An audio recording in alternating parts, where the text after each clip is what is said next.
Hey everybody, welcome to Unit 1 of English 102. Today I'm going to talk a little bit about our first essay and our first assignment, which is going to be introducing arguments. So a lot of people have come to this class with experience around argument, whether you've written a persuasive paper in high school, or you've engaged with an argument with a coworker or a child perhaps. We all know a little something about argument and persuasion. And so today we're going to talk about how big argument is and how this course is going to break argument into the components to create an effective argument. So regardless of your experience with argument, we want to step back and first understand that before we can enter an argument, we first have to understand it. We have to know the history behind it. We have to understand the conversations that have come before us.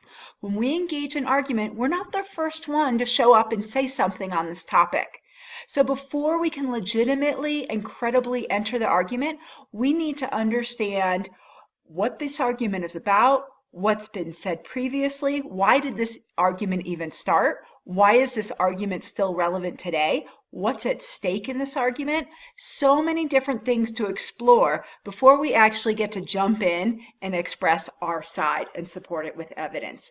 So this first paper is going to be laying the groundwork of introducing the argument. Now hopefully you'll find a topic that you're willing to stick with throughout the semester, because you'll find that our 3 different units build on each other.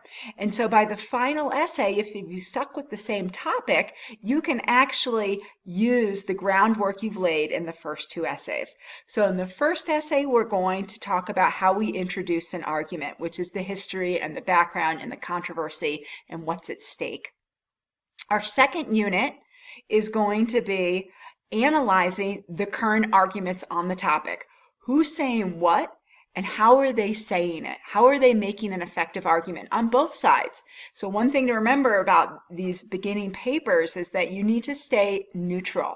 When we read your paper, we shouldn't know which way you're arguing, because it's not time yet for you to actually enter the argument. In our third and final unit, after you've understood the history and researched the background and understand and analyzed what others are saying about it, then our third unit, you actually get to enter the argument. So it's a really important process of exploration, of research, of understanding before we just go in and start spouting our opinion about something. So you'll see this first unit that I have, first essay, pulled up on the screen here. It's going to be an expository essay. That means this is informative.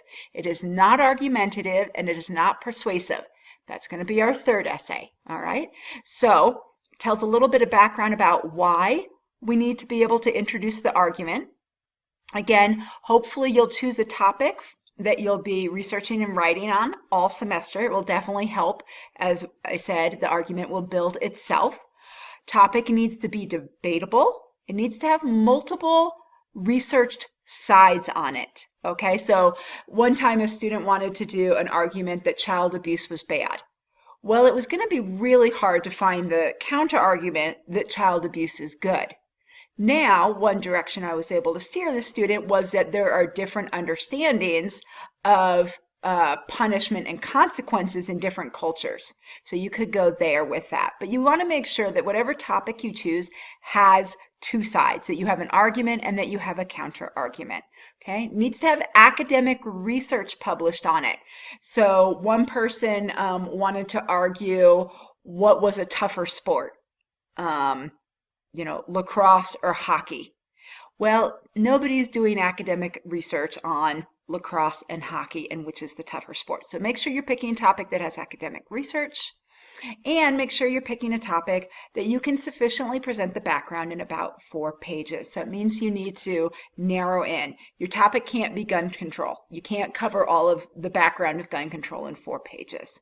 So I've given a resource here if you'd like some ideas. procon.org is a great resource.